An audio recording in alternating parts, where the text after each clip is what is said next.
Okay, attempt number 2. I want to tell my pregnancy story to the best of my ability, as if my daughter was listening to it and she wanted to know her origin.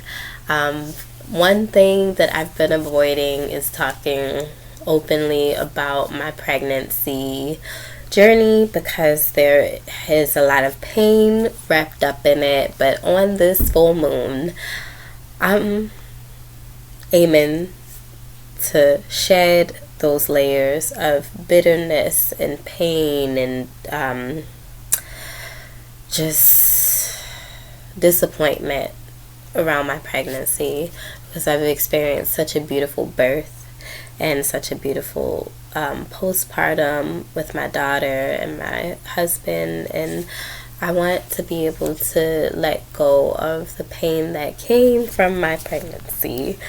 So, I wrote down a timeline so I can really look back on what all happened. And it started with us moving to South Carolina in 2022. It was in August, and I caught COVID, and I thought it was just COVID, and we found out like the first week of September that I was pregnant, and this is something we had been trying for over a year. So we were so excited. As much as we could be excited, considering we moved into a dump. That's the best way I can describe it. Literally, our first place that we moved to in South Carolina had bugs, mold, a very volatile and weird maintenance man, negligent landlord, all of the above, like no repairs being done, you name it. We moved in and it was a dump, like broken windows and all of that. Yeah, so we made the best of the worst case scenario for us. And yeah, we found out about me being pregnant in September, and like mid September, I'm just like looking at the dates, it's like insane to me. Mid September, we told my mom, my husband's parents, our friends, and my brother visited the following week, and all hell broke loose, basically. My brother, I haven't been in contact with him for almost a year now, since the end of April, close to my due date. I pretty much drew a line that I am not willing to be disrespected, and I was willing to talk about things and work through things, and I decided that I'm done trying to do others' healing work on their own behalf. So I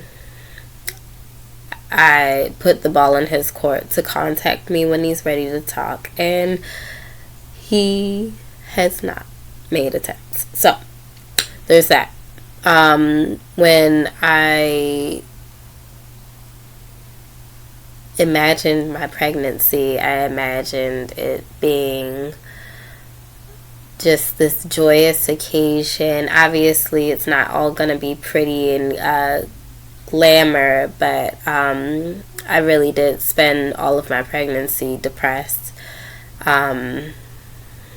At my pregnancy announcement, when my brother came to visit, he basically brushed me off initially, like, I just saw you 2 months ago.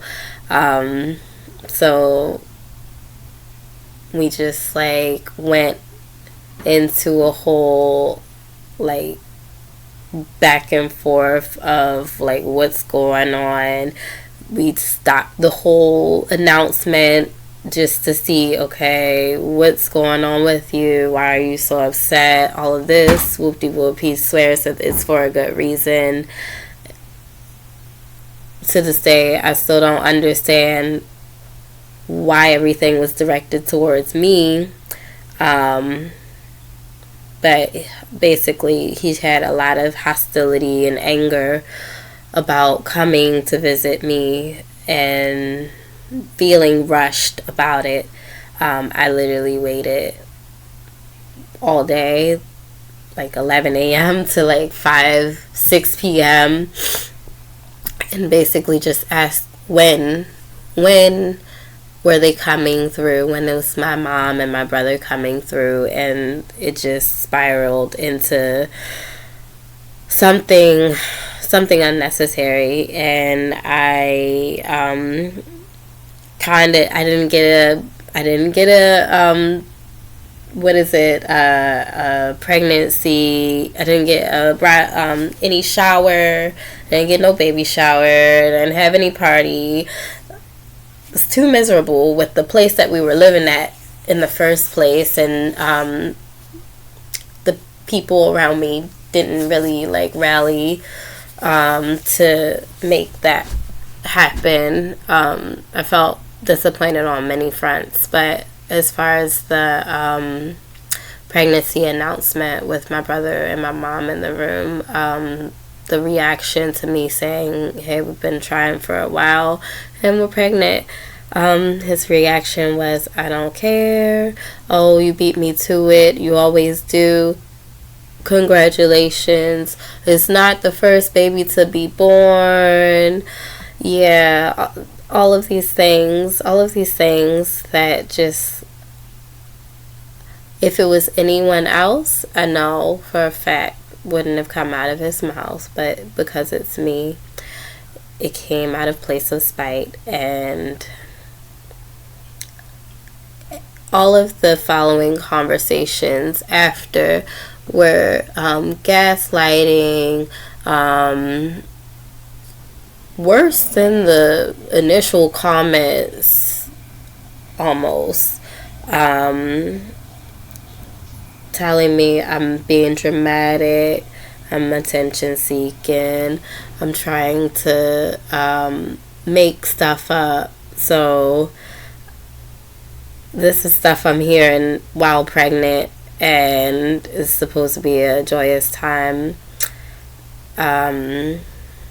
Being called spoiled, and gone through nothing, all of these things, just to list out specifics, in the reaction to me rightfully defending myself, my character, my experience. I spent about 9 months listening to Phyllis Hyman, be careful how you treat my love. Yeah, so that was my pregnancy journey, being depressed, in despair, feeling very isolated and lonely despite my husband's best attempts to care for me and care for our household and getting ready for our daughter. That is my story. I'm not used to talking about myself. Often I feel very uncomfortable being seen, and that's something that's been coming up repeatedly for me. And on this journey to becoming a doula, and I've been reflecting a lot, and I think one of my goals is to make it possible for people in transition points like pregnancy, postpartum, help people avoid taking on things that aren't theirs to take on, making sure people have the best experience that they possibly can. That's my goal. So I'm excited to become a doula, and I'm praying that this telling of my story is a part of the healing process and me being able to shed the pain of it and hold on to the precious moments that I had with my little baby boo in my belly. And watching her grow every day is just, it's just the most beautiful thing to me. So I'm just feeling very grateful and honored that she chose to come to me. So I'm doing the work for her to do better and make sure that things like this aren't repeated, at least in our lineage. So that is my story, and that's all.